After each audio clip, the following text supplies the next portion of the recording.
العالمين.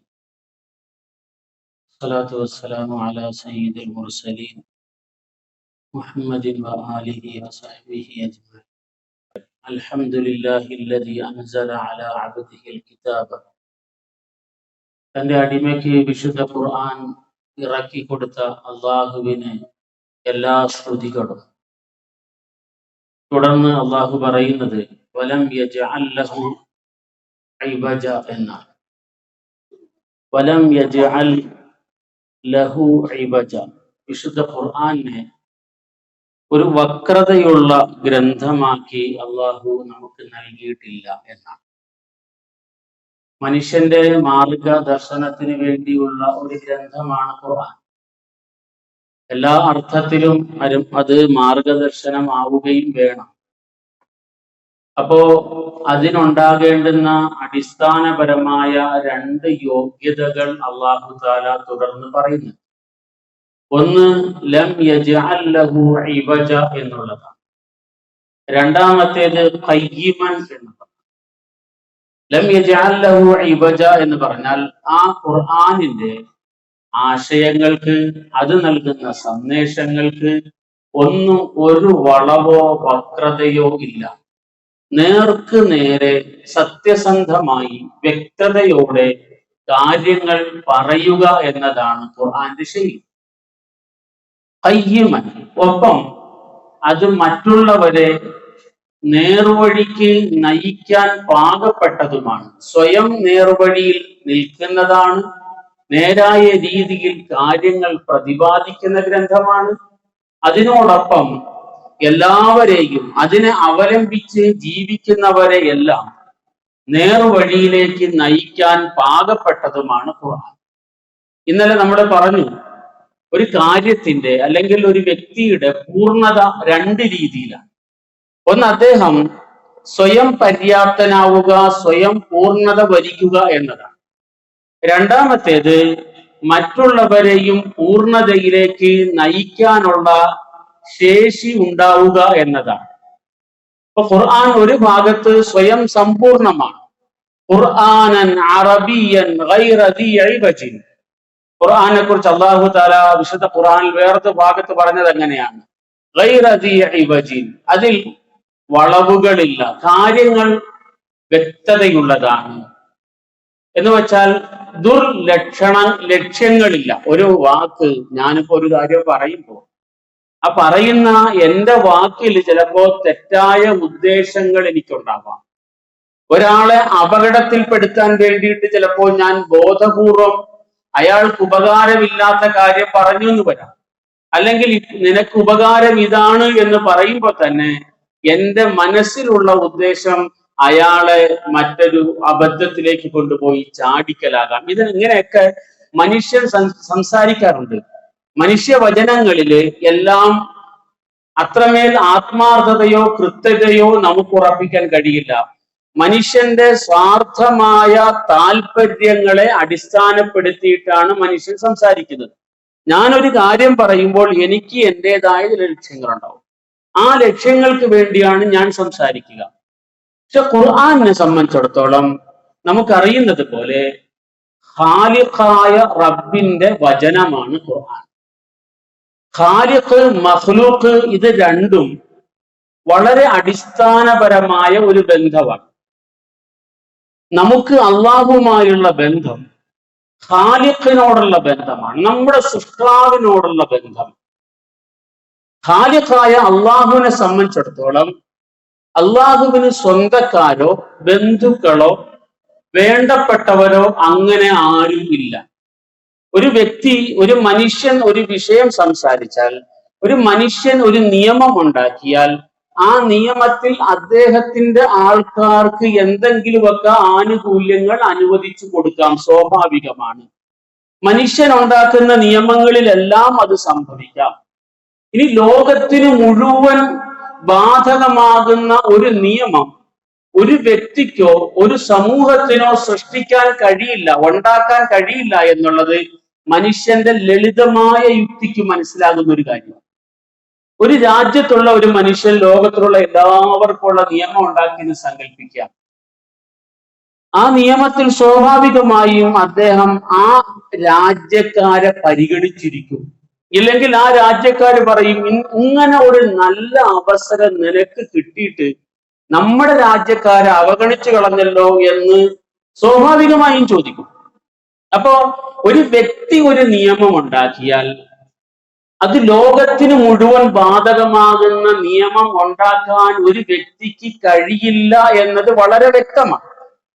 അങ്ങനെ ഉണ്ടാക്കിയെങ്കിൽ തന്നെ അത് ആ വ്യക്തിയുടെ രാജ്യക്കാരെ പരിഗണിച്ചിട്ടുണ്ടാകും, ആ വ്യക്തിയുടെ കുടുംബക്കാരെ പരിഗണിച്ചിട്ടുണ്ടാകും, അല്ലെങ്കിൽ അദ്ദേഹത്തിന് ആ ഒരു വലിയ ഉത്തരവാദിത്വം ഏൽപ്പിക്കുകയും അതുവഴി ഭീമമായ ഒരു തുക ശമ്പളമായി നൽകുകയും ചെയ്യുന്ന ആ വ്യക്തിയെ പരിഗണിച്ചിട്ടുണ്ടാകും. ഇങ്ങനെ എന്തെങ്കിലുമൊക്കെ ബാധ്യതകൾ നിർവഹിക്കേണ്ടവരാണ് മനുഷ്യൻ, അല്ലെങ്കിൽ ഏതെങ്കിലുമൊക്കെ തരത്തില് മറ്റുള്ളവർക്ക് വിധേയപ്പെടേണ്ട ബാധ്യസ്ഥനാണ് മനുഷ്യൻ. അപ്പൊ താൻ വിധേയപ്പെടേണ്ടവർക്ക് വേണ്ടിയിട്ട് നിയമങ്ങൾ ഉണ്ടാക്കും. അള്ളാഹു പറയുന്നത് അള്ളാഹുവിന്റെ നിർദ്ദേശങ്ങള്, നിയമങ്ങള് ഇതെല്ലാം ഖാലിഖായ റബ്ബിന്റെ നിയമങ്ങളാണ്. ആ നിയമങ്ങളിൽ എല്ലാ മഖ്ലൂഖും ഒന്നുപോലെ. നബി സല്ലല്ലാഹു അലൈഹി വസല്ലം പറഞ്ഞു, ലാ ഫളല ലി അറബിയ്യിൻ അലാ അജമിയ്യിൻ വലാ ലി അജമിയ്യിൻ അലാ അറബിയ്യിൻ. ഒരു അറബിക്ക് അനറബിയേക്കാൾ ഒരു പ്രത്യേകതയും ഇല്ല. ഒരു അനറബിക്ക് അറബിയേക്കാൾ പ്രത്യേകതയില്ല. വെളുത്തയാൾക്ക് കറുത്തവനേക്കാൾ ഒരു പ്രത്യേകതയും ഇല്ല. കറുത്തവന് വെളുത്തവനേക്കാൾ ഒരു പോരായ്മയുമില്ല. എല്ലാവരും ഒരുപോലെ. കുല്ലുക്കും മിൻ ആദം, നിങ്ങൾ എല്ലാവരും ആദമിന്റെ മക്കളാണ്. ആദമു മിൻ തുറാബ്, ആദം മണ്ണിൽ നിന്നുള്ള. അപ്പോ മനുഷ്യന് വ്യത്യാസങ്ങളെ ഇല്ല എന്ന് അള്ളാഹുവിന്റെ റസൂൽ സല്ലല്ലാഹു അലൈഹി വസല്ലം പറയുമ്പോ അള്ളാഹുവിന്റെ നിയമത്തിന്റെ കീഴിൽ എല്ലാവരും ഒന്നാണ്. അതുകൊണ്ടാണല്ലോ റസൂലുള്ളാഹി സ്വല്ലല്ലാഹു അലൈഹി വസല്ലം തങ്ങളുടെ കാലഘട്ടത്തിൽ ബനൂ മഖ്സൂം, നാട്ടിലെ പ്രധാനപ്പെട്ട ഒരു കുടുംബത്തിലെ പെണ്ണ് ഒരു മോഷണം നടത്തി. നബി സല്ലല്ലാഹു അലൈഹി വസല്ലം ദീനിന്റെ നിയമം നടപ്പിലാക്കാൻ തീരുമാനിച്ചു. മോഷണത്തിനൊരു നിയമമുണ്ട്, ഇസ്ലാമികമായ ക്രിമിനൽ കേസാണ് മോഷണം. ആ ക്രിമിനൽ കേസിന് അള്ളാഹു നിശ്ചയിച്ചൊരു നിയമമുണ്ട്. ആ നിയമം നടപ്പിലാക്കാൻ വേണ്ടി തീരുമാനിച്ചു. ഇപ്പൊ നാട്ടുകാരെ സംബന്ധിച്ചിടത്തോളം അപരിചിതമായ ഒരു രീതിയായിരുന്നു അത്. കാരണം അന്നൊക്കെ നാട്ടിൽ നിലനിന്നിരുന്ന ഒരു രീതി, കുറ്റകൃത്യങ്ങൾ ചെയ്യുന്നവൻ സാധാരണക്കാരനാണെങ്കിൽ നിയമം നടപ്പിലാക്കുക, ഉന്നത കുലത്തിൽപ്പെട്ടവരാണെങ്കിൽ നിയമത്തിൽ വിട്ടുവീഴ്ചകൾ ചെയ്യുക, നിയമത്തിന്റെ പഴുതുകളിലൂടെ രക്ഷപ്പെടാനുള്ള വഴികൾ ഉണ്ടാക്കി കൊടുക്കുക. ഇങ്ങനെയൊക്കെ ഉള്ള ചില രീതികൾ നിലനിന്നിരുന്ന നാട്ടിൽ ഉന്നത കുടുംബത്തിൽപ്പെട്ട ആൾക്കെതിരെ ക്രിമിനൽ ശിക്ഷാ നിയമം നടപ്പിലാക്കാൻ പോകുന്നു എന്ന് കേട്ടപ്പോ എല്ലാവർക്കും ഒരു അസ്വസ്ഥതയായി. നബി സല്ലല്ലാഹു അലൈഹി വസല്ലമയോട് വിഷയം സംസാരിക്കണം, പ്രശ്നം പരിഹരിക്കണം, കുടുംബക്കാർക്ക് നാണക്കേടുണ്ടാക്കരുത് എന്ന് പറഞ്ഞ് ചർച്ചയുണ്ടായി. ആരാണ് ഈ വിഷയം റസൂലിനോട് സംസാരിക്കുക എന്ന് ചോദിക്കുമ്പോൾ വർത്തമാനത്തിന്റെ ഇടയിൽ തീരുമാനിക്കപ്പെട്ടത് മഹാനായ സയ്യിദ് റളിയല്ലാഹു അൻഹുവിനെയാണ്. നബി സല്ലല്ലാഹു അലൈഹി വസല്ലം തങ്ങളുടെ അടുക്കൽ വന്നിട്ട് സംസാരിച്ചു. വലിയ കുടുംബത്തിലെ ആളാണ് നബിയെ, അവർക്കെതിരെ നടപടി ഉണ്ടായിക്കഴിഞ്ഞാൽ നാട്ടുകാർ, ആ കുടുംബക്കാർക്ക് ആകെ വിഷമമാവും, നാണക്കേടാവും. സല്ലല്ലാഹു അലൈഹി വസല്ലം തങ്ങൾ പറഞ്ഞു, അള്ളാഹുവിന്റെ ഒരു നിയമം നടപ്പിലാക്കുന്നതിൽ നിങ്ങൾ എന്നോട് വാദിക്കാൻ വരാണ്. അള്ളാഹിന്റെ നിയമം നടപ്പിലാക്കുന്നതിൽ വാദിക്കാൻ. അള്ളാഹിന്റെ നിയമത്തിൽ ഉന്നത കുടുംബക്കാരൻ താഴെക്കാരനും ഒന്നാണ്, വ്യത്യാസമില്ല. കുടുംബമൊക്കെ നിങ്ങളുടേത്.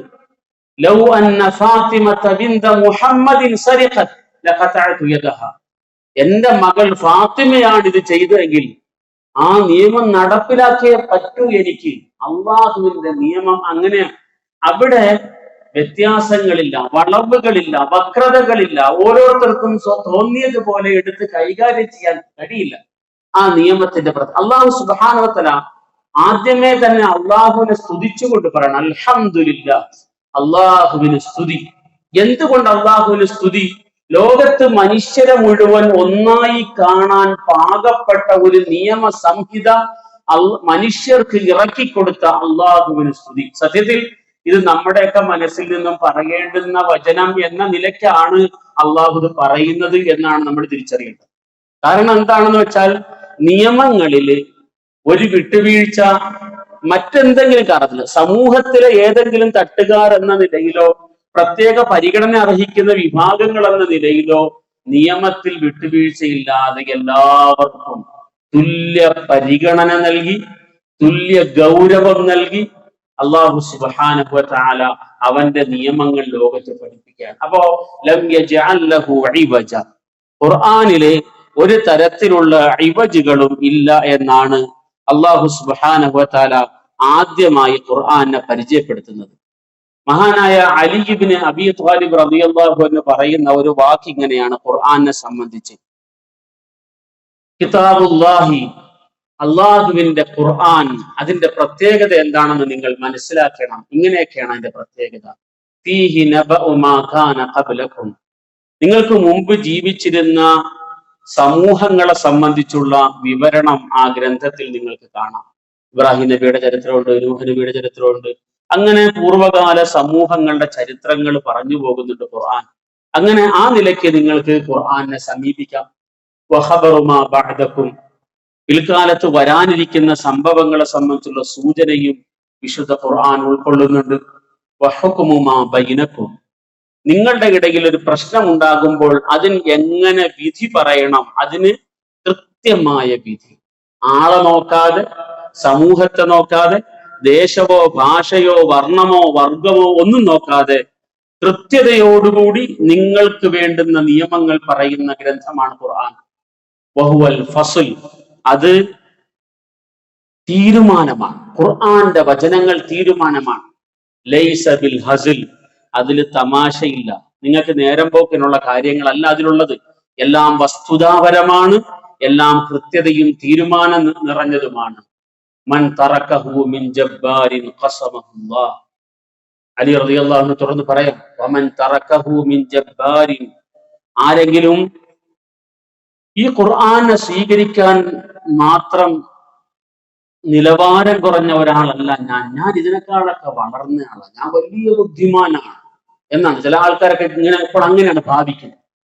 ഇതൊക്കെ പഴഞ്ചനാണ്, ഇതൊക്കെ ഏതോ കാലഘട്ടത്തിൻ്റെതാണ്, 1400 കൊല്ലത്തിന് മുമ്പുള്ള പുസ്തകമാണ് എന്നൊക്കെ പറഞ്ഞ് ഇതിനെ അപഹസിക്കുന്നവർ, പരിഹസിക്കുന്നവർ. അലി റളിയല്ലാഹു അൻഹു പറയുകയാണ്, വമൻ തറകഹു മിൻ ജബ്ബാരിൻ ഖസമഹുല്ലാഹ്, ഞാൻ ഇതിനേക്കാളും ഉയർന്നവനാണ്, ഈ ഒരു നിലവാരത്തിന്റെ മേലെ എത്തിയിരിക്കുന്നു എന്ന വിചാരത്തില് ആരെങ്കിലും ഇതിനെ ഒഴിവാക്കുകയാണെങ്കിൽ അല്ലാഹു തആല അവന് ഉചിതമായ രീതിയിൽ അവനെ കൈകാര്യം ചെയ്യും. ഖസമഹുല്ലാഹ്, അള്ളാഹുവിന്റെ നടപടി അവനെതിരെ ഉണ്ടാകും.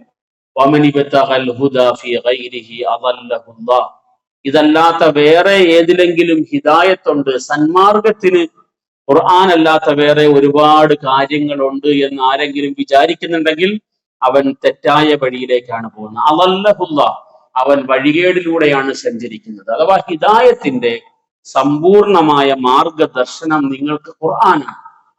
വഹുവ ഹബ്ലുല്ലാഹിൽ മതീൻ, അത് അള്ളാഹുവുമായുള്ള ബന്ധം നിങ്ങൾക്ക് മുറുകെ പിടിക്കാനുള്ള കയറാണ്. വഹുവ ഹബ്ലുല്ലാഹ്, അള്ളാഹുവിന്റെ ഒരു പാശമാണ്, ഒരു കയറാണത്. അൽ മതീൻ, ഒരിക്കലും അത് മുറിഞ്ഞു പോകില്ല, പൊട്ടിപ്പോകില്ല, ദുർബലപ്പെടുകയില്ല, അത് ബലപ്പെട്ടതാണ്. അള്ളാഹുവുമായുള്ള ബന്ധം ദൃഢമാക്കി ശക്തമാക്കി നിങ്ങൾക്ക് നിലനിർത്തണോ, വിശുദ്ധ ഖുർആനിലൂടെ നിങ്ങൾ സഞ്ചരിക്കുന്നിടത്തോളം അള്ളാഹുവുമായി നിങ്ങൾ കൂടുതൽ കൂടുതൽ ബന്ധപ്പെട്ടുകൊണ്ടേയിരിക്കും, നിങ്ങളുടെ ബന്ധം ശക്തമായി കൊണ്ടേയിരിക്കും. വഹുവ ദിക്റുൽ ഹകീം, അതിൽ പറയപ്പെട്ട കാര്യങ്ങളെല്ലാം ഉന്നതമായ അറിവുകളാണ്. വഹുവ ദിക്റുൽ ഹകീം വഹുവ സിറാത്തുൽ മുസ്തഖീം, അത് നേരായ മാർഗമാണ്. വഹുവല്ലദീ ലാ തസീഉ ബിഹിൽ ലഹ്വ വഹുവ വലാ തൽതബിസു ബിഹിൽ അൽസിൻ വലാ യശ്ബഉ മിൻഹുൽ ഉലമാ, അത് ഒരിക്കലും തെറ്റായ മാർഗങ്ങളിലേക്ക് കൊണ്ടുപോകുന്ന ഒരു വചനമല്ല. അത് മാത്രമല്ല, അത് വായിച്ച് പഠിച്ച് അതിൽ ഗവേഷണം നടത്തി ഉലമാക്കൾക്ക് പണ്ഡിതർക്ക് ഒരിക്കലും നിർവൃതിയാവുകയുമില്ല. പഠിക്കും തോറും വീണ്ടും വീണ്ടും വീണ്ടും വീണ്ടും പഠിക്കണം എന്നുള്ള കൂടുതൽ അറിവിനോടുള്ള ദാഹം മനുഷ്യന് പകർന്നു കൊടുക്കുന്ന ഒരു ഗ്രന്ഥമാണത്. ലാ യശ്ബഉ മിൻഹുൽ ഉലമാ. പഠിക്കുന്നവർക്ക് അത് പഠിച്ചു വയറ് നിറയില്ല എന്നാണ് നേർക്ക് നേരെ വാക്കിന്റെ അർത്ഥം. വലാ യഖ്ലുഖു വലാ അലാ കസറത്തി റദ്. ആവർത്തിച്ച് വീണ്ടും വീണ്ടും ആവർത്തിച്ച് പാരായണം ചെയ്താൽ, വീണ്ടും വീണ്ടും ആവർത്തിച്ച് കേട്ടാൽ മടുപ്പ് വരികയില്ല. എന്തൊരു അത്ഭുതമാണ്! നമ്മൾ ആലോചിച്ചു. ഓരോ റമദാനിലും ഓരോ തറാവീഹിനും വിശുദ്ധ ഖുർആൻ വീണ്ടും വീണ്ടും കേൾക്കാൻ ആളുകൾ ഇങ്ങനെ നിൽക്കുകയാണ്, ഒരേ നൃത്തം നിൽക്കാൻ. മക്കത്ത് മദീനത്തൊക്കെ ലക്ഷക്കണക്കിന് മനുഷ്യർ കഴിഞ്ഞ കൊല്ലം കേട്ട അതേ ഖുർആൻ വീണ്ടും നിന്ന് കേൾക്കാണ്. മണിക്കൂറുകൾ, ലക്ഷങ്ങൾ മണിക്കൂറുകൾ ഒരു വചനം കേൾക്കാൻ വേണ്ടി കയ്യും കെട്ടി നിൽക്കുന്നുണ്ടെങ്കിൽ ഇത് ഈ വിശുദ്ധ ഖുർആൻ കേൾക്കാൻ മാത്രമാണ്. ലാ തഖ്ലുഖു ബിഹി. അതുകൊണ്ടാണ് അലി റളിയല്ലാഹു അൻഹു പറഞ്ഞത് ലാ യഖ്ലുഖു അലാ കസറത്തി റദ്ദ്. ആവർത്തിച്ച് പറഞ്ഞാലും ആവർത്തിച്ച് കേട്ടാലും ഒരിക്കലും ഇതിന്റെ കാലം നഷ്ടപ്പെട്ടു പോയി, ഇനി ഇത് കേൾക്കേണ്ടതില്ല, കേട്ടു മടുത്തു എന്നൊരിക്കലും തോന്നില്ല. ഖുർആന്റെ സവിശേഷത ഇത്. ഇന്ന് ലോകം നമുക്ക് നേർക്ക് നേരെ കാണിച്ചു തന്നുകൊണ്ടിരിക്കുന്ന ഒരു കാര്യമാണ് ഇത്. ലാ യഖ്ലുഖു അലാ കസറത്തി റദ്ദ് വലാ തൻഖളി അജായിബു. അതിന്റെ അത്ഭുതങ്ങൾക്ക് അവസാനമില്ല. അതിന്റെ അത്ഭുതങ്ങൾ പഠിക്കുന്നതിനനുസരിച്ച് കൂടുതൽ കൂടുതൽ അത്ഭുതങ്ങളിലേക്ക് നമ്മളെ എത്തിക്കൊണ്ടേയിരിക്കും. ഹുവല്ലദീ ലം തൻതഹിൽ ജിന്നു ഇദ് സമിഅതുഹു ഹത്താ ഖാലു ഇന്നാ സമിഅനാ ഖുർആനൻ അജബ യഹ്ദി ഇലർ റുശ്ദി ഫആമന്നാ ബിഹി. ജിന്ന് എന്ന് പറയുന്ന സമൂഹം മനുഷ്യരെ പോലൊരു സമൂഹമാണ്. അവര് വിശുദ്ധ ഖുർആൻ കേട്ടപ്പോൾ അവർ അറിയാതെ പറഞ്ഞുപോയി. അങ്ങനെ ഉണ്ടല്ലോ ചില കാര്യങ്ങൾ, കേൾക്കവേ അറിയാതെ പറഞ്ഞു പോകുന്ന ചില വചനങ്ങളുണ്ട്. അത് ആത്മാർത്ഥമായിരിക്കും, സത്യസന്ധമായിരിക്കും, കലർപ്പില്ലാത്തതായിരിക്കും. ജിന്നുകൾ വിശുദ്ധ ഖുർആന്റെ പാരായണം റസൂലുള്ളാഹി സ്വല്ലല്ലാഹു അലൈഹി വസല്ലമയിൽ നിന്ന് കേട്ടപ്പോൾ ഇങ്ങനെയാണ് പറഞ്ഞത്, ഇന്നാ സമിഅനാ ഖുർആനൻ അജബ. അത്ഭുതം നിറഞ്ഞ ഒരു ഖുർആൻ ഞങ്ങൾ കേട്ടിരിക്കുകയാണ്. യഹ്ദി ഇലർ റുശ്ദ്. സത്യത്തിന്റെ മാർഗത്തിലേക്ക് നയിക്കുന്ന ഒരു അത്ഭുത ഗ്രന്ഥത്തിന്റെ വചനങ്ങൾ ഞങ്ങൾ കേട്ടിരിക്കുന്നു. ഫആമന്നാ ബിഹി. അതുകൊണ്ട് ഞങ്ങൾ അതിനെ വിശ്വസിച്ചു, പിന്നെ ആലോചിക്കാനൊന്നുമില്ല. അതുകൊണ്ട് ഞങ്ങൾ അതിനെ അംഗീകരിച്ചു കഴിഞ്ഞിരിക്കുന്നു എന്ന് ജിന്നുകൾ പറഞ്ഞു പോയ വചനം അതാണ് ഖുർആൻ. വമൻ ഖാല ബിഹി സദഖ. ആരെങ്കിലും ഖുർആൻ അനുസരിച്ച് സംസാരിച്ചാൽ അവന്റെ എല്ലാ വാക്കുകളും സത്യസന്ധമായിരിക്കും. അലി റളിയല്ലാഹു അൻഹു പറയാൻ, വമൻ ഖാല ബിഹി സദഖ. ഖുർആനിലുള്ളത് ഉള്ളതുപോലെ ഒരാൾ പറയുന്നെങ്കിൽ അവന്റെ എല്ലാ വാക്കുകളും സത്യസന്ധമാണ്. വമൻ അമില ബിഹി ഉജ്റ. ആരെങ്കിലും ഖുർആൻ അനുസരിച്ച് പ്രവർത്തിച്ചാൽ അതിന്റെ പ്രതിഫലം അവന് ലഭിക്കും. വമൻ ഹകമ ബിഹി അദല. ആരെങ്കിലും ഖുർആൻ അനുസരിച്ച് വിധി പറഞ്ഞാൽ അവൻ നീതിപൂർവം വിധി പറഞ്ഞവനാണ്.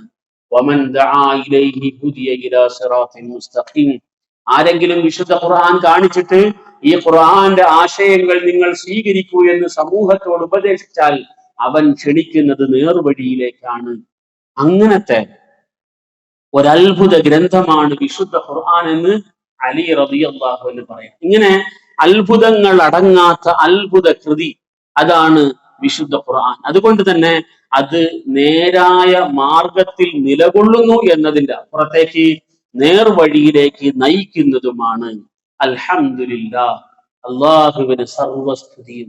അല്ലദീ അൻസല അലാ അബ്ദിഹിൽ കിതാബ.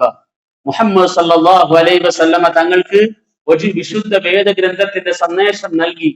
ലം യജ്അൽ ലഹു ഇവജ. ഒരു വക്രതയും ഒരു കൃത്രിമവും ഒന്നും ചെയ്യാതെ നേർക്ക് നേരെ കാര്യങ്ങൾ പറഞ്ഞുകൊണ്ട് ഒരു സന്മാർഗ വേദ പുസ്തകം റസൂൽ സല്ലല്ലാഹു അലൈഹി വസല്ലമ തങ്ങൾക്ക് നൽകിയ അല്ലാഹുവിന് സ്തുതി. ഖയ്യിമൻ. രണ്ടാമത്തെ കാര്യമാണ് ഞാൻ നേരത്തെ പറഞ്ഞു, മറ്റുള്ളവരെ നേർവഴിയിലേക്ക് എത്തിക്കാനും കൂടെ സ്വയം നേരെയാവണം, മറ്റുള്ളതിനെ നേരിലേക്ക് നടത്തുകയും ചെയ്യണം. അപ്പോഴാണ് ഒരു വസ്തുവാണെങ്കിലും ഒരു വ്യക്തിയാണെങ്കിലും ആരാണെങ്കിലും പൂർണ്ണനാവുക. വിശുദ്ധ ഖുർആൻ സ്വയം നേരെയാണെന്ന് മാത്രമല്ല മറ്റുള്ളതിനെ നേർവഴിയിലേക്ക് നയിക്കുന്നതും കൂടിയാണ്. ലിയുൻദിറ ബഅസൻ ശദീദൻ മിൻ ലദുൻഹു വയുബശ്ശിറൽ മുഅ്മിനീന അല്ലദീന യഅമലൂന സ്സാലിഹാത്തി അന്ന ലഹും അജ്റൻ ഹസന. ഞാൻ നേരത്തെ പറഞ്ഞതുപോലെ ഖുർആനിന് സമൂഹമില്ല, ഏതെങ്കിലും പ്രത്യേക ജനവിഭാഗങ്ങളില്ല. ഖുർആൻ മനുഷ്യരെ രണ്ടായി മാത്രമേ കാണുന്നുള്ളൂ. രണ്ട് വിഭാഗമാണ് ഖുർആന്റെ ഭാഷയിൽ മനുഷ്യർ. ആ രണ്ട് വിഭാഗത്തിൽ ലോകത്തിലുള്ള എല്ലാവരും ഉണ്ട്. അറബികളും ഉണ്ട് ആ രണ്ട് വിഭാഗത്തിലും, അനറബികളും ഉണ്ട്. ഏത് രാജ്യക്കാരും ആ രണ്ട് വിഭാഗത്തിലുണ്ട്. എല്ലാ കുടുംബക്കാരും ആ രണ്ട് വിഭാഗത്തിലുമുണ്ട്. എല്ലാ പാർട്ടിക്കാരും ആ രണ്ട് വിഭാഗത്തിലുമുണ്ട്. മനുഷ്യരെ ഒന്നാകെ ചൂഴ്ന്നു നിൽക്കുന്ന ഒരു പ്രത്യേകമായ സ്വഭാവത്തിന്റെ അടിസ്ഥാനത്തിൽ മനുഷ്യ വിഭാഗത്തെ വെറും രണ്ട് വിഭാഗമായി മാത്രം തരംതിരിച്ച, എന്നാൽ ഒരു വിഭാഗത്തിൽ നിന്നും ഏതു നിമിഷവും അടുത്ത വിഭാഗത്തിലേക്ക് മാറാൻ കഴിയുന്ന സ്വാതന്ത്ര്യമുള്ള രണ്ട് വിഭാഗം. അതേതൊക്കെയാണ്? ഒന്ന്, ഈ വിശുദ്ധ ഖുർആനാകുന്ന നേർവഴിയെ സ്വീകരിക്കുന്നവർ. മറ്റൊന്ന്, അതിനെ തള്ളിക്കളഞ്ഞവർ. അത് ഏത് വിഭാഗമാണെങ്കിലും തിരക്കടില്ല. അവരേത് കുടുംബക്കാരാണെങ്കിലും തിരക്കടില്ല. ഏത് ഉന്നത ഗോത്രക്കാരാണെങ്കിലും തിരക്കടില്ല. അള്ളാഹു തആല പറയുന്നത്, വളവില്ലാത്ത ഈ ഖുർആൻ സമൂഹത്തിൽ ചെയ്തുകൊണ്ടിരിക്കുന്നത് രണ്ട് കാര്യങ്ങളാണ്. ഒന്ന്, ലിയുൻദിറ ബഅസൻ ശദീദൻ മിൻ ലദുൻഹു, അള്ളാഹുവിന്റെ ഭാഗത്ത് നിന്നുള്ള ശക്തമായ താക്കീത് മനുഷ്യർക്ക് നൽകുന്ന ഗ്രന്ഥമാണ്. ഒപ്പം വയുബശ്ശിറൽ മുഅ്മിനീൻ, മുഅ്മിനീങ്ങൾക്ക് സന്തോഷ വാർത്തയും അറിയിക്കുകയാണ്. അല്ലദീന യഅമലൂന സ്സാലിഹാത്ത്, സൽകർമ്മങ്ങൾ ചെയ്യുന്ന മുഅ്മിനീങ്ങൾക്ക് സന്തോഷ വാർത്ത അറിയിക്കുന്നു.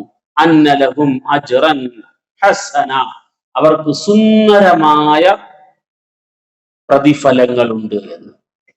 മാകിസീന ഫീഹി അബദ, അവർ ആ സന്തോഷത്തിൽ നിത്യവാസികളുമായിരിക്കും. ഇങ്ങനെ മനുഷ്യരെ രണ്ട് വിഭാഗമായിട്ട് തരം. ഒന്ന്, ലിയുൻദിറ ബഅസൻ ശദീദൻ മിൻ ലദുൻഹു, അള്ളാഹുവിന്റെ ഭാഗത്തു നിന്നുള്ള ശക്തമായ താക്കീത്. അത് ആർക്ക് എതിരെയാണെന്ന് പറഞ്ഞാൽ, ഖുർആന്റെ ഒരു പൊതുവായ ശൈലി എന്താന്ന് വെച്ചാൽ രണ്ട് കാര്യങ്ങളെയും ചേർത്ത് പറയും. എല്ലായിടത്തും പൊതുവെ നമ്മൾ കാണുന്ന ഒരു ശൈലിയാണ്. ഒരിടത്ത് ദുന്യാവിനെ കുറിച്ച് പറഞ്ഞ അടുത്ത ആയത്ത് മിക്കവാറും പരലോകത്തിനെ കുറിച്ചായിരിക്കും. ഭൂമിയെക്കുറിച്ച് ഒരായത്തിൽ പറഞ്ഞാൽ അടുത്ത ആയത്ത് ആകാശത്തിനെ കുറിച്ചായിരിക്കും. അല്ലെ, ആകാശത്തിനെ കുറിച്ച് ഒരു ആയത്തിൽ പറഞ്ഞാൽ അടുത്ത ആയത്ത് അല്ലെങ്കിൽ അടുത്ത വചനം ഭൂമിയെ കുറിച്ചായിരിക്കും. നല്ലവരെ കുറിച്ച് ഒരു വചനത്തിൽ പറഞ്ഞാൽ അടുത്ത വചനം അതിന്റെ എതിർഭാഗത്തിരിക്കുന്നത്. മോശമായ ആൾക്കാരെ കുറിച്ച് പറഞ്ഞാൽ അടുത്ത വചനം നല്ല ആൾക്കാരെ കുറിച്ച്. ഇങ്ങനെ ഈ രണ്ടും സാധാരണ അറബിയിൽ ഒരു ചൊല്ലുണ്ട്, അൽ അഷ്യാഉ ബി അൽദാദിഹ എന്ന്. ഒരു സാധനം മനസ്സിലാക്കണമെങ്കിൽ അതിന്റെ എതിർ സാധനം എന്താണെന്ന് മനസ്സിലാക്കിയാൽ ഇതിനെ മനസ്സിലാക്കാൻ എളുപ്പം. പകൽ എന്താന്ന് മനസ്സിലാക്കണമെങ്കിൽ രാത്രി ആയാൽ കൃത്യമായിട്ട് മനസ്സിലാവും എന്താ പകല്. അതുകൊണ്ട് ദുലുമാത് വന്നു, ഇരുളിനെ കുറിച്ച് പറഞ്ഞാൽ അള്ളാഹു തആല വെളിച്ചത്തെ കുറിച്ച് പറയും, വെളിച്ചത്തെ കുറിച്ച് പറഞ്ഞാൽ ഇരുളിനെ കുറിച്ച് പറയും. അപ്പോ രണ്ട് വിഭാഗം ജനങ്ങളെ സംബന്ധിച്ച് പറയുമ്പോൾ ഇത് അള്ളാഹു തആല ഏതെങ്കിലും ഒരു വിഭാഗത്തെ തള്ളി പറഞ്ഞതോ അല്ലെങ്കിൽ ഒരു വിഭാഗത്തെ അവഗണിച്ച് കളഞ്ഞതോ അല്ല. പിന്നെ ഇന്നാ ഹദൈനാഹു സബീല ഇമ്മാ ശാകിറൻ വ ഇമ്മാ കഫൂറ, അള്ളാഹു തആല വിശുദ്ധ ഖുർആനിൽ എവിടെയൊക്കെ മനുഷ്യന്റെ ഈ സൃഷ്ടിപരമായ അസ്തിത്വം എന്ന് പറഞ്ഞാൽ മനുഷ്യൻ ഉണ്ടായത്, മനുഷ്യന്റെ സൃഷ്ടിപ്പിനെ കുറിച്ച് പറയുന്നിടത്തെല്ലാം അള്ളാഹു തആല ചേർത്ത് പറയും ഹിദായത്തിനെ സംബന്ധിച്ച്. മനുഷ്യൻ ഖലഖ ഫസവ്വ, മനുഷ്യനെ സൃഷ്ടിച്ചു എന്നിട്ട് അവന് നേർവഴി കാണിച്ചു കൊടുത്തു. സൃഷ്ടിച്ചു, നേർവഴി കാണിച്ചു കൊടുത്തു. നേർവഴി കാണിച്ചു കൊടുക്കുക എന്നത് അള്ളാഹു തആല മനുഷ്യന് ചെയ്ത ഔദാര്യമാണ്, അല്ലെങ്കിൽ മനുഷ്യന് ചെയ്ത അനുഗ്രഹമാണ്. ഈ നിലയിൽ നേർവഴി കൃത്യമായി കാണിച്ചു കൊടുത്തിട്ട് അത് സ്വീകരിക്കുന്ന ഒരു വിഭാഗമുണ്ട്, സ്വീകരിക്കാത്ത ഒരു വിഭാഗം. സ്വീകരിക്കാത്തവരോട് അള്ളാഹു തആല ലിയുൻദിറ ബഅസൻ ശദീദൻ മിൻ ലദുൻഹു, ഒരു വളവുമില്ലാത്ത ഈ ഗ്രന്ഥം നിങ്ങൾക്ക് തരുമ്പോ ഇതിനെ സ്വീകരിക്കാത്തവരോട് ശക്തമായ താക്കീത് അല്ലാഹു തആല ചെയ്യാം. ലിയുൻദിറ ബഅസൻ ശദീദ, ബഅസ് എന്ന് പറഞ്ഞാൽ കടുത്ത അത് കൃത്യമായ ഒരു വാക്കിൽ പറയാൻ കഴിയാത്ത ഗൗരവം നിറഞ്ഞ ഒരു ആശയത്തെയാണ് അത് സൂചിപ്പിക്കുന്നത്. അള്ളാന്റെ ഭാഗത്ത് നിന്നുള്ള ശക്തമായ നടപടി ഉണ്ടാകും. ഉടനെ തന്നെ പറഞ്ഞു, ഇത് താക്കീത് മാത്രമല്ല, പിന്നെ സന്തോഷ വാർത്തയാണ്, എല്ലാവർക്കും സന്തോഷ വാർത്ത. അല്ലദീന യഅമലൂന സ്സാലിഹാത്ത്, നല്ലത് ചെയ്യുന്നവർക്ക് സന്തോഷ വാർത്ത. അന്ന ലഹും അജ്റൻ ഹസന, അവർക്ക് ഏറ്റവും സുന്ദരമായ പ്രതിഫലം അല്ലാഹു തആല നൽകും. എന്താണ് ആ സുന്ദരമായ പ്രതിഫലം? അത് സ്വർഗീയമായ സന്തോഷങ്ങളാണ്, അത് വർണ്ണിക്കാൻ കഴിയാത്തതാണ് എന്ന് റസൂലുള്ളാഹി സ്വല്ലല്ലാഹു അലൈഹി വസല്ലം തങ്ങളുടെ പല വചനങ്ങൾ നമുക്ക് കാണാം. മാകിസീന ഫീഹി അബദ, അതിൽ അവർ നിത്യവാസികളും. അപ്പൊ അമലു സാലിഹാത്ത് ചെയ്യുന്ന ആൾക്ക് സന്തോഷ വാർത്തയാണ് ഖുർആൻ. എന്താണ് അമലു സാലിഹ? അമല് എന്ന വാക്കിന്റെ അർത്ഥം എന്താണ്? കർമ്മം എന്നാണ്. അൽ അഅ്മാലു സാലിഹ, സൽകർമ്മങ്ങൾ. സാലിഹ എന്ന് പറഞ്ഞാൽ നല്ലത് എന്നാണ് അർത്ഥം. നല്ലത് മോശം തീരുമാനിക്കുന്നത് ആരാണ്? ഞാനാണോ? ചെയ്യുന്ന ഞാനാണോ തീരുമാനിക്കുന്നത്? അതോ നമ്മളുടെ സൃഷ്ടാവായ അള്ളാഹു ആണോ തീരുമാനിക്കുന്നത്? ഞാൻ നല്ലത് തീരുമാനിച്ചാൽ, അല്ലെങ്കിൽ നമ്മൾ ഓരോരുത്തരും നല്ലത് തീരുമാനിച്ചാൽ, ആ കാര്യം മറ്റുള്ളവർക്ക് ദോഷമായിട്ടായിരിക്കും ഭവിക്കുക. അങ്ങനെയാണ്. ഇപ്പം ഒരു കച്ചവടത്തില് സൂത്രപ്പണി നടത്തി എനിക്ക് 4 കാശുണ്ടാവും, പക്ഷെ അത് ബാക്കിയുള്ളവർക്ക് ദോഷമായിട്ടാണ് ഭവിക്കുക. കേടായ മോശമായ ആഹാരം, പുളിച്ച ആഹാരം വിറ്റ് കാശുണ്ടാക്കി, കച്ചവടക്കാരൻ അത് ഗുണമാണ്, അയാളെ സംബന്ധിച്ചിടത്തോളം അമലു സാലിഹാണ്. പക്ഷേ അത് ഭക്ഷിച്ചവരെ സംബന്ധിച്ചിടത്തോളം 2-3 ദിവസം അതിൻ്റെ അനുഭവിക്കേണ്ടി വരും. അവർക്കത് അമലു സാലിഹല്ല, അവർക്കത് ദോഷമായ ഒരു കർമ്മമാണ്. അപ്പൊ ഈ നല്ലത് ഏത് എന്ന് തീരുമാനിക്കേണ്ടത് ചെയ്യുന്നവരല്ല. ചെയ്യുന്നവർ അത് തീരുമാനിക്കാൻ തുടങ്ങിയാൽ അവനവന്റെ താല്പര്യങ്ങൾ നടക്കുക എന്നതിന്റെ അപ്പുറത്തേക്ക് ഒരു സാമൂഹിക സംവിധാനം കെട്ടുറപ്പുള്ളത് ആവുകയേയില്ല. സാമൂഹികമായി ഗുണം ചെയ്യുന്നത് ആകണം സൽക്കർമ്മങ്ങൾ.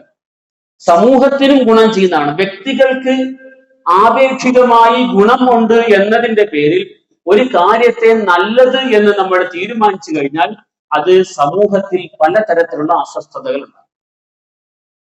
അതുകൊണ്ട് സൽക്കർമ്മങ്ങൾ ആര് തീരുമാനിക്കണം? ഇസ്ലാമികമായ കാഴ്ചപ്പാട് അള്ളാഹു തീരുമാനിക്കണം, റസൂൽ സല്ലല്ലാഹു അലൈഹി വസല്ലം നിർദ്ദേശിക്കണം.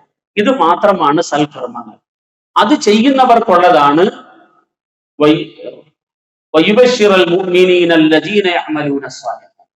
അള്ളാഹു നല്ലത് എന്ന് പറഞ്ഞ് നമ്മളെ പഠിപ്പിച്ച, റസൂൽ സല്ലല്ലാഹു അലൈഹി വസല്ലം നല്ലത് എന്ന് പറഞ്ഞ് നമ്മളെ പഠിപ്പിച്ച ആ നന്മകളെ ജീവിതത്തിൽ പാലിക്കുന്നവർക്ക് അല്ലാഹു സുബ്ഹാനഹു വ തആല സന്തോഷ വാർത്ത അറിയിക്കുകയും കൂടിയാണ് ഈ വചനം. അപ്പൊ സൽക്കർമ്മം എന്ന് പറഞ്ഞാൽ അള്ളാഹുവിന്റെ കൽപ്പനകളാണ്, റസൂൽ സല്ലല്ലാഹു അലൈഹി വസല്ലം തങ്ങളുടെ ചര്യയുമാണ്. ഈ 2 കാര്യങ്ങൾ ജീവിതത്തിൽ പാലിക്കുമ്പോഴാണ് നമുക്ക് നേർവഴിയിലെത്താൻ കഴിയും. ഇത് എല്ലാ കാര്യങ്ങളിലും അങ്ങനെ തന്നെ, നിലപാടുകളിലും ഉണ്ട് നേരായ നിലപാടുകൾ. അത് അള്ളാഹു പഠിപ്പിച്ച നിലപാടാണ്, റസൂൽ സല്ലല്ലാഹു അലൈഹി വസല്ലം കാണിച്ചു തന്ന നിലപാടാണ്. നമ്മൾ സൂറത്തു കഹ്ഫിന്റെ തുടക്കത്തിൽ തന്നെ പറഞ്ഞു, സമൂഹത്തെ ബാധിക്കാനുള്ള പലതരത്തിലുള്ള ഫിത്നകളെ സംബന്ധിച്ചാണ് സൂറത്തുൽ കഹ്ഫിന്റെ പരാമർശ വിഷയം. പല കാര്യങ്ങളെ സംബന്ധിച്ച് പിന്നീട് വരുന്ന ആയത്തുകൾ പറയും. വ്യക്തിയെയും സമൂഹത്തെയും ബാധിക്കുന്ന പലതരത്തിലുള്ള പ്രശ്നങ്ങൾ, ആ പ്രശ്നങ്ങളെ എങ്ങനെ സമീപിക്കണം എന്നതാണ് സൂറത്തുൽ കഹ്ഫിന്റെ ആകെയുള്ള ആശയം. അപ്പോ ഇത്തരത്തിലുള്ള പ്രശ്നങ്ങളെ സമീപിക്കേണ്ട രീതി പറയുമ്പോൾ വിശുദ്ധ ഖുർആന്റെ ഒരു രീതിയുണ്ട്. നബി സല്ലല്ലാഹു അലൈഹി വസല്ലം തങ്ങൾ പറഞ്ഞു, ഫിത്നകൾ ഉണ്ടാകും, പലതരത്തിലുള്ള പ്രശ്നങ്ങൾ ഉണ്ടാവും. പ്രശ്നങ്ങൾ അവ്യക്തവുമായിരിക്കും. അതിൽ ശരി തെറ്റ് ഏത് എന്ന് മനസ്സിലാകാത്തതുകൊണ്ടാണല്ലോ നമ്മൾ പ്രശ്നം എന്ന് പറയുന്നത്. ഒരു കാര്യം പ്രശ്നമാകുന്നപ്പോഴാണ് അതിൽ ശരി ഏതാണ് തെറ്റേതാണെന്ന് അറിയാത്തതുകൊണ്ടാണല്ലോ. നബി സല്ലല്ലാഹു അലൈഹി വസല്ലം പറഞ്ഞു, ഇന്നി തറക്തുക്കും അലൽ മഹജ്ജത്തിൽ ബൈദാ ലൈലുഹാ കനഹാരിഹാ സവാ ലാ യസീഗു അൻഹാ ഇല്ലാ ഹാലിക്. ഞാൻ നിങ്ങളെ വിട്ടിട്ട് പോകുന്നത് ഖുർആൻ തന്നിട്ടാണ്, ഹദീസ് തന്നിട്ടാണ്. ഇത് വളരെ വ്യക്തമാണ്. ഇതിലെല്ലാ കാര്യങ്ങളും വ്യക്തമായി സംശയമില്ലാതെ തീർത്ത് പറഞ്ഞു തന്നിട്ടുണ്ട്. അതിനെ നിങ്ങൾ മുറുകെ പിടിച്ച് ജീവിക്കുകയാണെങ്കിൽ നിങ്ങൾ ഒരിടത്തും ലൻ തളില്ലു മാ തമസ്സക്തും ബിഹിമാ തറക്തു ഫീക്കും അംറൈൻ, ഞാൻ രണ്ട് കാര്യങ്ങൾ നിങ്ങളിൽ വിട്ടിട്ട് പോകുന്നു. ലൻ തളില്ലു മാ തമസ്സക്തും ബിഹിമാ, അതിനെ നിങ്ങൾ മുറുകെ പിടിച്ചാൽ ഒരിക്കലും വഴി പിടിച്ചു പോകൽ. അത് ഏതൊക്കെയാണ്? കിതാബുല്ലാഹ്, അള്ളാഹുവിന്റെ ഗ്രന്ഥം, വിശുദ്ധ ഖുർആനാണ്. അതുപോലെ തന്നെ റസൂലുള്ളാഹി സ്വല്ലല്ലാഹു അലൈഹി വസല്ലമയുടെ ചര്യ. ഇത് രണ്ടുമാണ് നമുക്ക് നേർവഴിക്കുള്ള മാർഗം. അതുകൊണ്ട് തന്നെ നേർവഴി എന്താണ് എന്ന് പഠിച്ച് അറിയാനുള്ളതാണ്. ഇവിടെ ചില പണ്ഡിതന്മാര് തമ്മിലുള്ള ഒരു ബന്ധം പറയുന്നത്, അൽഹംദുലില്ലാഹില്ലദീ അൻസല അലാ അബ്ദിഹി അൽ കിതാബ്. കിതാബിനെ കുറിച്ചാണ് ഇന്നലെ പറഞ്ഞത്. എഴുതിയ സാധനം അക്ഷരങ്ങളായി എഴുതി വച്ചിരിക്കുന്നു, വായിച്ച് പഠിക്കേണ്ടത്. ഒരു കിതാബ് കയ്യിലുണ്ട് എന്ന് പറഞ്ഞാൽ, ഒരു പുസ്തകം അല്ലെങ്കിൽ ഒരു ഗ്രന്ഥം എന്ന് പറഞ്ഞാൽ അത് വെറുതെ സൂക്ഷിക്കാനുള്ളതല്ല, അത് വായിക്കാൻ വേണ്ട. ഒരു ബുക്ക് നമ്മൾ വാങ്ങുന്നത് വായിക്കാൻ വേണ്ടിയാണ്, അതിലുള്ള കാര്യങ്ങൾ പഠിക്കാൻ വേണ്ടിയാണ്. അല്ലാഹു തആല അത് ബുക്ക് നിങ്ങൾക്ക് തന്നിരിക്കുന്നു എന്നാ പറഞ്ഞത്. എന്ന് പറഞ്ഞാൽ എന്താണ് അതിന്റെ അർത്ഥം? നിങ്ങൾക്ക് പഠിക്കാനുള്ള കാര്യം തന്നു എന്നാണ് അതിനെ മനസ്സിലാക്കാനുള്ളത്, അത് പ്രാവർത്തികമാക്കാനുമുള്ളത്. യഅ്മലൂന സ്സാലിഹാത്ത്, സൽക്കർമ്മങ്ങൾ എന്ന് തുടർന്ന് പറയുമ്പോൾ ഈ ഗ്രന്ഥം നോക്കി പഠിച്ച് ഏതാണ് സൽക്കർമ്മങ്ങൾ എന്ന് മനസ്സിലാക്കാനുള്ള ബാധ്യത നമുക്ക്. അറിവിനോട് വളരെ ബന്ധപ്പെട്ട് നിൽക്കുന്ന ഒരു സംഹിതയാണ് വിശുദ്ധ ദീനുൽ ഇസ്ലാം. ഇഖ്റ ബിസ്മി റബ്ബിക്കല്ലദീ ഖലഖ്. ഒന്നാമത് തുടങ്ങിയത് അവിടെ നിന്നാണ്. ഇഖ്റ, നിങ്ങൾ വായിക്കണം, വായിക്കണം. ബിസ്മി റബ്ബിക്കല്ലദീ ഖലഖ്, നിങ്ങളെ സൃഷ്ടിച്ച റബ്ബിന്റെ നാമത്തിൽ വായിക്കണം. എന്നിട്ട് പറയുന്നത് ഈ കിതാബ് നിങ്ങൾക്ക് തന്നിരിക്കുകയാണ്. അമലു സാലിഹാത്ത് എന്താണ്? ഈ കിതാബിനകത്താണുള്ളത്. ഇത് നിങ്ങൾ വായിക്കണം, നിങ്ങൾ പഠിക്കണം. ഇത് വായിച്ച് പഠിച്ച് മനസ്സിലാക്കി ഏതാണ് സൽക്കർമ്മങ്ങളായി അല്ലാഹു തആല പഠിപ്പിച്ചത്, റസൂൽ സല്ലല്ലാഹു അലൈഹി വസല്ലം തങ്ങളുടെ ചര്യ, അത് നിങ്ങൾ മനസ്സിലാക്കി ജീവിക്കുമ്പോഴാണ് സൽക്കർമ്മങ്ങൾ ആകുന്നത്. അള്ളാഹു നിശ്ചയിച്ച കർമ്മങ്ങളെ ജീവിതത്തിൽ പാലിച്ചുകൊണ്ട് സൽക്കർമ്മങ്ങളിൽ ജീവിക്കുന്ന മനുഷ്യർക്ക് അള്ളാഹു തആല സന്തോഷ വാർത്ത അറിയിക്കുന്നു. അവർക്ക് ഏറ്റവും നല്ല സൗഭാഗ്യത്തിന്റെ സ്വർഗം നൽകുന്നതാണ്. അവർ ആ സ്വർഗത്തിലെ നിത്യവാസികളുമായി. ഈ ഭാഗത്ത് നമ്മൾ പറഞ്ഞ ഇപ്പൊ ഏകദേശം 3 ആയത്ത് നമ്മൾ വിശദീകരിച്ചു, 3 ആയത്ത് വിശദീകരിച്ചു. ഈ 3 ആയത്തിലൂടെയും നമ്മൾ മൊത്തത്തിൽ മനസ്സിലാക്കാനുള്ള കാര്യം, വിശുദ്ധ ഖുർആൻ ആരുടെയും താല്പര്യങ്ങളെ സംരക്ഷിക്കുന്ന ഒരു ഗ്രന്ഥമല്ല, മനുഷ്യരുടെ ഭാഗത്ത് നിന്നും ഇറങ്ങിയ ഒരു ഗ്രന്ഥവുമല്ല. അത് മനുഷ്യർക്ക് ഹിദായത്തിന് വേണ്ടി സൃഷ്ടാവായ അള്ളാഹു തന്നതാണ്. അതിൽ മനുഷ്യരോട് അക്രമമില്ല, മനുഷ്യരോട് അനീതിയില്ല, മനുഷ്യരോട് നീതി മാത്രമേ അതിനകത്തുള്ളൂ.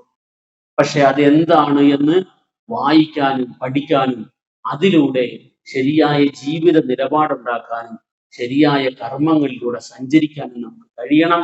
അങ്ങനെയുള്ളവർക്ക് അല്ലാഹു തആല എല്ലാവിധ സൗഭാഗ്യങ്ങളുടെയും വീടായ സ്വർഗം സന്തോഷ വാർത്തയായി അറിയിക്കുകയാണ്. അല്ലാഹു സുബ്ഹാനഹു വ തആല വിശുദ്ധ ഖുർആനെ നന്നായി മനസ്സിലാക്കാനും അതനുസരിച്ച് ജീവിക്കാനും നമുക്ക് എല്ലാവർക്കും തൗഫീഖ് ചെയ്യട്ടെ. റസൂലുള്ളാഹി സ്വല്ലല്ലാഹു അലൈഹി വസല്ലം തങ്ങളുടെ ചര്യ യഥാർത്ഥമായ നിലയിൽ മനസ്സിലാക്കാനും ആ ചര്യയെ പിന്തുടർന്ന് ജീവിക്കാനും അല്ലാഹു അനുഗ്രഹിക്കട്ടെ. വആഖിറു ദഅവാനാ അൽഹംദുലില്ലാഹി റബ്ബിൽ ആലമീൻ. അസ്സലാമു അലൈക്കും.